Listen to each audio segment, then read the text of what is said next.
নমস্কার, আমি বৈশাখী। আশা করি সকলে তোমরা ভালো আছো এবং খুব সুস্থ আছো। আজকে পূর্ণিমা।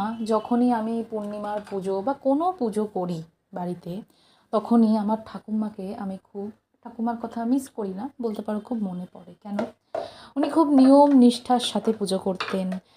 উনি যেদিন এই ইহকাল ত্যাগ করেন, সেই দিন রাতে উনি ত্যাগ করেন। সেদিন সকালবেলাও উনি ওনার গুরুদেবের নাম নিয়েছেন, কীরকমভাবে স্নান করে বিছানা থেকে আলাদা জায়গায় বসে এরকমভাবে। তো বলতে পারো মরার আগের দিন অবধি কিন্তু উনি নিয়ম নিষ্ঠা, আচার বিচার সব কিছু মেনে এসেছে। ঠাকুমাকে দেখতাম, তারপর ঠাকুমা এগুলো মাকেও সবসময় বলতো। তো ঠাকুমা মাকে দেখে আমিও ঠিক অনেকটা এরকম হয়ে গেছি। আজকে যখন এই পুনে বা মহারাষ্ট্রে আমি আছি, আমার বাড়ি থেকে অনেক দূরে, যেখানে আমার নিজের ঘর নেই, নিজের বাড়ি নেই, নিজের কিছুই নেই, এই বিদেশ বিভুঁইয়ে আমি আর যাযাবরের মতো জীবনযাপন করি। আজকে এই ঘরে, কালকে ওই ঘরে, যেরকম ভাড়াটেদের জীবন হয়, আজকে এখানেই ভাড়া, আজকে ভালো নাই লাগতে পারে, ভাড়াটে মালিক তুলে দিতে পারে। ভাড়াটের জীবন তো যাযাবরের জীবন।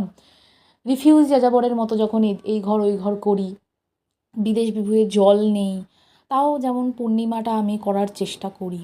এই একটা পুজো, তারপর লক্ষ্মী পুজো, সরস্বতী পুজো, তখন যখন এই আচার বিচারগুলো ঠিকঠাক মানতে পারি না, তখন আমার মনে একটা কিরকম খুঁতখুত করে। কারণ কি, ঠাকুমাকে দেখে এসেছি সবসময় এগুলো মানতে। ঠাকুমার সঙ্গে আমার মাও মানতেন, আমিও দেখে এসেছি ওনাদের দুজনকে। ওদের দেখে আমার মনটা খুব খুঁতখুত করে। আমাদের আলাদা কল, আলাদা বেসিন এরকম ছিল ঠাকুরের জন্য। এখন যেখানে পুনেতে জলই নেই, সেখানে আমি কোথা থেকে আলাদা কল, আলাদা বেসিন পাবো? আমাকে একটা বড় ড্রাম, যেই ড্রামগুলো অনেক বড় বড় হয়, যাতে তেল থাকে বা জল থাকে, সেই ড্রামে জল ভরে রাখতে হয়। সেই ড্রামের জল দিয়ে আমি যেরকম আমার নিত্যদিনের কাজ করি, আমার রান্নার কাজ বলো, অন্যান্য কাজ বলো, জামাকাপড় কাচা, ঠিক সেই ড্রামের জল দিয়েই কিন্তু আমার ঠাকুরের বাসনও মাজতে হয়। তাই কোনো পুজোর দিনে না আমার একটু মনটা খুঁতখুত করে এবং ঠাকুমার কথা খুব মনে পড়ে। এবং মনে মনে ভাবি যে আমি যে করছি আজকে ঠাকুরের জন্য করছি না, ঠাকুরকে পুজো দিচ্ছি।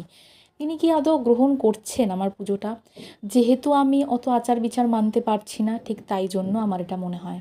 কারণ আমি দেখে এসেছি আমার মা ঠাকুমা খুব আচার বিচার মানতো, আর বলতো এগুলো না মানলে, এরকম মুখের ওপর বলতো, অলক্ষ্মী, কেন মানা হবে না, এরকম। মাঝে মধ্যে দুঃখ হয়। তাই যাই হোক, ঠাকুমাকে সত্যি খুব মনে পড়ে।